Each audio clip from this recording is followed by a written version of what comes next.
Sud Radio, l'invité politique, Jean-Jacques Bourdin. Il est 8h35, vous êtes sur Sud Radio, merci. Notre invité ce matin, Julien Drey. Julien Drey, bonjour. Bonjour. Merci d'être avec nous. Alors, vous publiez dans quelques jours, je crois que c'est début novembre. Oui, quelques semaines. Le 7 novembre. Précipitez-vous dans les librairies, c'est le 7 novembre. Dans un mois, donc. Voilà, dans un mois, jour pour jour. Qui est Mélenchon? Intéressant, hein? Ouais, vaste question. Oui, c'est une question. Tiens, je vais y revenir. C'est une question, parce que il faut préciser, c'est chez Plon, hein, le livre, il faut préciser que vous avez très bien connu Jean-Luc Mélenchon. Vous pendant plus très proche. Une vingtaine d'années. Une vingtaine d'années, très proche, très ami. Donc, on va revenir évidemment sur Jean-Luc Mélenchon et ses derniers propos.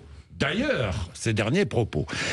Il y a un an, massacre commis par le Hamas, 1205 morts, des hommes, des femmes enceintes parfois, des enfants, des mutilations, des viols, des prises d'otages. Il y a encore 64 otages vivants, dit-on. Les chiffres, évidemment, ne sont pas véritablement connus. On ne sait pas réellement. La guerre fait rage contre le Hezbollah, contre le Hamas. Est-ce que les otages sont oubliés aujourd'hui, Julien Drey? Ils sont pas en Israël, puisque vous savez bien qu'il y a un débat récurrent d'ailleurs sur les choix qu'il faut faire. Mais dans le monde entier, on est déjà passé à autre chose. Oui. Je note que par exemple, il y a encore 2 otages français, il y a très peu de gens qui en parlent. Oui, très peu. Quelques personnalités dans les médias, mais pour le reste, les autorités françaises n'ont pas l'impression qu'elles s'agitent beaucoup pour essayer d'obtenir la libération des otages. Pourtant, les relations sont tellement bonnes avec le Qatar qu'on pourrait plus penser qu'on fasse pression sur le Qatar pour qu'il fasse pression lui-même sur le Hamas, puisque c'est le Qatar qui a financé pendant des années et des années le Hamas, pour que les otages français au moins soient libérés. Pourquoi dites-vous que les relations sont tellement bonnes avec le Hamas? Parce que le Qatar. Je vais raconter une anecdote. Quand j'étais parlementaire, je me suis battu pendant des années pour qu'il y ait une commission d'enquête sur les investissements des Qatar en France. Pour qu'on comprenne où il avait investi, pourquoi il bénéficiait d'un statut fiscal très particulier, qui avait été mis en place par Sarkozy et qui a été prolongé par François Hollande et par Emmanuel Macron, puisque les bénéfices ne sont pas taxés, ils sont rapatriés. Et je n'ai jamais pu obtenir cela. Il y a toujours une bonne raison qui disait qu'il ne fallait pas en parler. Voilà. Et donc il y a des bonnes relations, le Qatar est très présent, et il n'est pas très présent qu'économiquement, c'est une force de pression, avec un jeu trouble du Qatar, vous savez, ça se voit, quoi, je veux dire, il est avec les uns, il est avec les autres, il y a une diplomatie très particulière du Qatar. Vous pensez qu'Emmanuel Macron, lorsqu'il dit ce qu'il a dit samedi, le fait pas sous l'ordre du Qatar, mais inspiré par le Qatar? Oui, je réponds oui. Inspiré pour faire plaisir à tous ce qu'il représente, ce lobby financier, ce lobby politique aussi, pour faire plaisir. Donc il est sous la pression de cela et puis aussi des contraintes qu'il imagine, parce que je pense qu'elles sont fictives, de la société française. Il devrait avoir honte? Écoutez, j'ai employé une expression très dure hier, j'ai dit c'est pire que ce qu'a fait Daladier. Et donc, l'interlocuteur en face de moi a marqué un silence comme vous. Oui, parce qu'au moins Daladier, il savait qu'il avait fait une connerie. Oui. Voilà. Alors que Emmanuel Macron, il a mis quand même 24 heures à se rendre compte qu'il avait fait une énorme bêtise. Non pas parce que la France livre beaucoup d'armes à Israël, de toute manière ça compte très peu. Ça ne compte pas. Elle livre beaucoup plus d'armes au Qatar. Qui est le 3e acheteur français, l'acheteur d'armes en France. Voilà. C'est pas essentiel, mais parce que c'était une manière c'est une posture, en fait.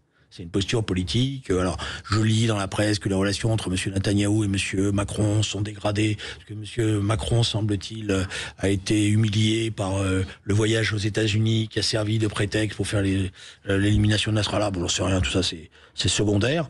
Mais la France n'est pas là où elle doit être. La France, elle doit être aujourd'hui dans le combat pour permettre, par exemple, que le Liban redevienne une nation souveraine et se battre, parce que c'est une opportunité comme jamais pour qu'enfin le Liban se libère du Hezbollah. Alors justement, je vais parler de ces opportunités géopolitiques. Aujourd'hui, Julien Drey, mais je reste sur la déclaration d'Emmanuel Macron qui a appelé, ou Benjamin Netanyahou a appelé Emmanuel Macron, on ne sait pas trop, hier, les 2 hommes se sont parlé. Le temps du cessez-le-feu est désormais venu, a répété Emmanuel Macron, à Benjamin Netanyahou, qui lui réplique « J'attends un soutien de la France et non des restrictions ». Voilà, les deux positions. Mais le temps du cessez-le-feu, il a toujours été là depuis le début. Il suffit simplement que, on libère les otages, qu'on dépose les armes et qu'on arrête de tirer des milliers et des milliers de missiles pour le Hezbollah sur Israël, alors qu'au point de départ, il n'y a pas de conflit entre le Liban et Israël, il n'y a pas de conflit territorial, à part les fermes de Sheba, mais qui est vraiment mineur. Voilà, et c'est pareil pour le Hamas. Vous savez, j'ai toujours posé cette question-là et je continue à la poser. Ils ont construit des souterrains qui sont plus grands encore en superficie que la ville de Gaza elle-même. Combien de Gazaouis ont pu accéder à ces souterrains pour se protéger des bombardements ? Vous vous rendez compte l'argent qu'il a fallu dépenser pour construire ce qui est une énorme infrastructure qu'il faudra étudier, puisqu'il y a des souterrains entre Gaza et l'Égypte où des camions entiers peuvent passer. Vous vous rendez compte si tout cet argent avait été consacré au développement de Gaza, qui par ailleurs avait un énorme potentiel. Quand il y a les accords d'Oslo et la possibilité peut-être de faire naître un État d'Israël, je me rappelle toujours de cette phrase des autorités israéliennes, de M. Pérez notamment, qui me disait, et qui nous a dit, dans une délégation dans laquelle j'étais, Gaza peut devenir la perle du Moyen-Orient. Voilà. C'est pas ça qu'ils ont fait. Mais Julien Drey, si on appelle à un cessez-le-feu, la cohérence, c'est de ne pas fournir des armes de guerre. C'est ce que dit Emmanuel Macron. Mais d'accord, mais il a appelé un cessez-le-feu avec les États-Unis. Non, mais la question, c'est pas le cessez-le-feu, c'est qu'est-ce qui se passe après le cessez-le-feu. Moi, je veux bien. Justement. Voilà. Connaissez-vous quelle est la stratégie de Benjamin Netanyahou après le cessez-le-feu, s'il y a un cessez-le-feu? La stratégie, je ne suis pas le porte-parole de Benjamin Netanyahou, je le dis tout de suite. Je suis même pas citoyen israélien, donc j'ai pas à m'initier là-dedans. Je suis pas sûr qu'ils aient une solution politique, mais d'un certain point de vue, le 7 octobre, dans la journée, c'est une question nouvelle qui est posée pour Israël. C'est plus simplement la question d'un État palestinien. La question qui est posée, c'est la survie de l'État d'Israël. La forme qu'a prise le 7 octobre, la forme, le déroulement des événements le 7 octobre. Ceux qui l'ont conçu, ils savaient très bien le choc que ça allait créer. Or, vous savez, ça fait 20 ans que ça dure. Parce que j'étais là au moment où la possibilité de la naissance d'un État palestinien, j'ai eu Yasser Arafat en face de moi, qui m'a dit « j'ai le temps, je suis pas pressé ». Or, tout était prêt. Tous les accords, ce qu'on appelle les accords de tabac, donnaient la naissance d'un État palestinien. Ils ont refusé. Et à partir de là, la radicalisation a entraîné la radicalisation. C'est-à-dire que la société israélienne, qui était prête à faire ce pas, quand elle a subi les attentats aveugles, etc., elle s'est radicalisée, d'où les victoires de M. Netanyahou à répétition, et d'où en face, puisque c'est Netanyahou, vous voyez bien, c'est donc l'engrenage. L'engrenage qui s'est enclenché. C'est ça le fond de l'affaire. Donc le rôle de la France, ça serait plutôt de proposer des solutions, d'être à l'initiative. Donc de dire, par exemple, aujourd'hui, je prends un exemple au Liban, le Hezbollah doit déposer les armes, l'armée libanaise doit se déployer à la frontière entre Israël et le Liban, l'armée libanaise, voilà, et il doit y avoir, peut-être pas la paix tout de suite, mais au moins un traité de non-agression. Et le Hezbollah doit être mis hors jeu de la vie politique libanaise. C'est ça. C'est exactement l'inverse qu'est en train de faire la diplomatie française. Elle est en train d'essayer de sauver le Hezbollah. Tous les émissaires français passent leur temps à discuter avec le Hezbollah pour le remettre en selle, alors qu'il est marginalisé dans la société libanaise aujourd'hui et très affaibli. Et qu'il a pris en otage, parce que moi j'ai des milliers de Libanais qui me disent, des amis, pas que chrétiens, des amis sunnites, etc., qui me disent, ou druzes, qui me disent, on n'en peut plus. Voilà, c'est la même chose en Iran, je vous signale. C'est la même chose en Iran. Vous savez, tous mes amis iraniens que je connais me disent qu'une seule chose, mais purée, s'ils pouvaient nous aider à faire tomber ce régime. Et nous, on ne sait pas où on est. Et d'ailleurs, c'est un des problèmes qui est posé. C'est que dans le débat actuel, et les Américains ne sont pas les derniers là-dessus, on se dit, il vaut mieux avoir un équilibre dans le déséquilibre que ne pas savoir où on va. Donc, on joue avec le régime iranien. On joue avec lui. Pour le maintenir en place. Est-ce que Benjamin Netanyahou, il est au pouvoir en Israël, n'a pas jeté un doute dans l'esprit de ceux qui le soutiennent? Je pense aux Américains, je pense aux Français, Et il parle de victoire totale, mais sans expliquer ce qu'est réellement la victoire totale, Julien Drey. Alors, moi je pense que, la société israélienne, elle est traumatisée, ne vous trompez pas, elle est traumatisée depuis 7 octobre. Et ça va pas être facile, dans les années à venir, de lui faire admettre à nouveau qu'il faut créer un État palestinien. Je vous le dis honnêtement, je sais qu'en Europe, dans le monde occidental, on croit que parce qu'il y a des manifestations à Tel Aviv, voilà, pour avoir discuté avec beaucoup d'Israéliens, ça va pas être facile, ça va être un combat politique. Netanyahou, il a une vision des choses qui disent, en gros, ils veulent pas. Comme ils veulent pas, ben moi, je me garantis la sécurité pendant 10 ans. Donc, j'éradique tout ça. Alors, certains peuvent dire, ça marchera pas. Ils vont se reconstruire aussi vite qu'ils ont été détruits. Bon, voilà. Mais en tous les cas, il faut avancer une solution diplomatique. Puis, il faut faire pression sur un certain nombre d'États. On a parlé du Qatar. Quelle est la pression que nous exerçons sur le Qatar? Parce que le Qatar, il a le contact direct, quasiment quotidien, avec la direction du Hamas. D'abord, une grande partie d'entre eux résidaient dans les Émirats. Il a le contact quotidien, je vous le dis. Voilà. Donc il a les moyens de dire, voilà, ça suffit. Voilà. Il ne le fait pas. Et on ne lui demande pas de le faire. Ouais, mais est-ce que l'image d'Israël, État libéral et démocratique, n'est pas érodée aujourd'hui? Quand je vois la Belgique, les Pays-Bas, l'Italie, la Grande-Bretagne qui restreignent leurs exportations d'armes à destination d'Israël, quand je vois l'Espagne, la Norvège, l'Irlande qui reconnaissent l'État de Palestine, mais est-ce qu'aujourd'hui dans le monde, et quand je vois les États du Sud qui sont de plus en plus critiques à l'égard d'Israël... Le problème, c'est de savoir, est-ce que la sécurité de l'État d'Israël, c'est simplement une image. On peut avoir une belle image, mais si c'est pour se faire détruire et se faire agresser, bah, ils vont vous dire eux-mêmes, bon, l'image, vous la gardez. Hein. Vos larmes et vos pleurs, ils arrivent trop tard. Voilà. Donc, je dis pas que tout est bien, et je sais ce qui se passe. Je sais, y compris ce que c'est qu'une guerre. Je sais qu'il y a beaucoup d'innocents, y compris d'innocents à Gaza, qui meurent sous les bombes, des enfants. Voilà, ça c'est incontestable. Mais il y a un moment donné où la question qui est posée, pourquoi la direction du Hamas ne dit pas stop? On arrête, on libère les otages et on est prêt à envisager une solution politique. Vous savez, personne ne l'a dit par exemple. Personne ne l'a dit par exemple. Oui. Mais dans toutes les négociations pour la trêve, pour les cessez-le-feu, la question qui était posée, c'est donnez-nous la liste des otages vivants. Jamais le Hamas n'a donné la liste des otages vivants. Jamais. Vous pouvez vérifier. Mais compte tenu des succès militaires d'Israël, incontestables actuellement, Julien Drey, n'est-il pas temps pour Israël justement de faire un pas diplomatique, de proposer quelque chose? Alors ça, c'est tout le débat qu'il va y avoir, oui, je pense, dans les semaines à venir. C'est parce que c'est la question qui est posée, y compris à Benjamin Netanyahou, c'est quelle est la solution politique, comment il envisage la situation. Et je pense qu'il y aura des débats très violents, je vous l'ai dit, dans la société israélienne. Et c'est là que, par exemple, des gens comme ceux que je connais, que je fréquente, ce qu'on appelle les progressistes, vont être amenés à batailler pour la création d'un véritable État palestinien. Il va falloir poser la question de l'autorité palestinienne, c'est-à-dire la manière dont elle se repositionne.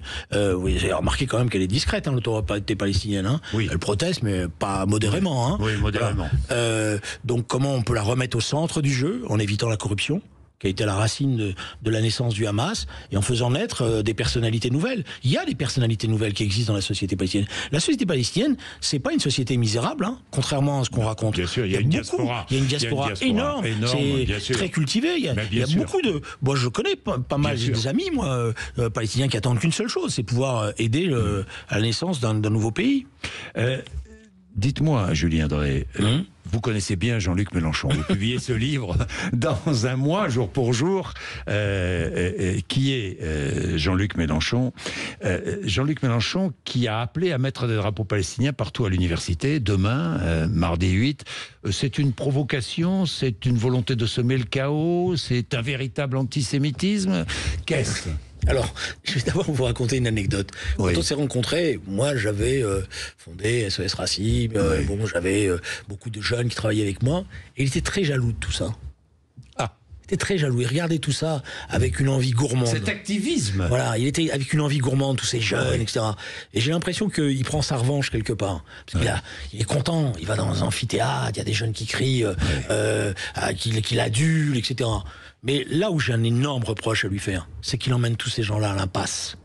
Et il sait pertinemment au fond de lui-même que c'est l'impasse. Alors en fait, sur le fond, il s'en fout. Parce que ce qu'il veut, c'est d'être ce grand leader révolutionnaire qu'il a toujours rêvé d'être, même s'il a fait une pause à un moment donné dans sa vie, parce qu'il pensait qu'il allait être un grand ministre. Un égocentrisme démesuré. Il y a un énorme ego, il y a une frustration. Bon, vous verrez, je ne veux pas faire la promo de mon livre, mais il y a des phrases que j'ai retrouvé de lui, que j'avais peut-être pas assez vu, qu'il prononce, y compris dans ses bios après, où il a le sentiment qu'il a une revanche à prendre contre la société qu'il n'a pas très bien traitée, et notamment contre le Parti socialiste, et notamment contre François Hollande. Oui. Est-ce que Jean-Luc Mélenchon représente une menace pour la paix civile en France? Oui, dans la mesure où il emmène une génération, des jeunes qui sont exaltés, qui sont, et c'est normal, un peu fascinés par le romantisme du petit peuple contre le grand Satan, parce que c'est ça la manière dont on présente les choses, qui peuvent aller plus loin que lui, qui peuvent se sentir d'une nouvelle mission, investis d'une nouvelle mission, etc. Oui, il a, de ce point de vue-là, il représente un danger. Il encourage l'antisémitisme ? Ah, il a basculé, oui, je pense qu'il a basculé. Il considère que désormais, mais bon, là encore, vous allez voir, j'ai retrouvé les traces idéologiques de ce basculement. Et résiduel, le mot est terrible. Oui, mais tout ça vient d'une analyse politique. L'analyse politique, elle était faite en Angleterre, et il a puisé à l'intérieur de ça. C'est à l'intérieur du Parti travailliste. L'idée, c'est que désormais, dans l'affrontement contre ce qui est le grand méchant, et pour Jean-Luc Mélenchon, c'est très structurant, la lutte contre les gringos, contre l'impérialisme américain, etc. On a eu des grandes engueulades là-dessus, parce que souvent, on s'engueulait, et je disais, moi, je vais te dire, du temps de la guerre froide, je préférerais vivre à New York que à Moscou. Je disais, mais non, pas du tout, etc. Je dis, si, excuse-moi, voilà. Et donc, pour lui, le grand Satan, parce qu'il a beaucoup travaillé avec l'Amérique latine, et c'est vrai que les peuples d'Amérique latine, ils ont une vision de l'Amérique, et donc pour lui, c'est le grand Satan, et le grand Satan, il est aujourd'hui combattu, la pointe avancée du combat contre le grand Satan, c'est ce qu'ils appellent les masses islamisées. Et donc, il faut s'allier avec elles, parce qu'elles seront un instrument pour préparer le grand soir ou la mutation. Il utilise le communautarisme à des fins électorales et pour conquérir le pouvoir, éventuellement. Oui, il favorise. Il a fait de ce point de vue-là, autour de lui, ont émergé des figures qui considèrent, qui ont fait la démonstration électorale. Là aussi, vous allez voir le tournant quand ça va, qui ont fait la démonstration électorale que potentiellement son avenir n'est plus dans le prolétariat blanc, excusez-moi, ou dans, par exemple, les gilets jaunes, et il est dans les quartiers, la population. Et d'un certain point de vue, il faut être honnête, ça n'a pas trop mal marché pendant les élections européennes. Et ça lui permet d'avoir des fiefs. Donc la France Insoumise aujourd'hui... C'est ce que dit François Ruffin. Oui, mais la France Insoumise, aujourd'hui, c'est pas un parti national.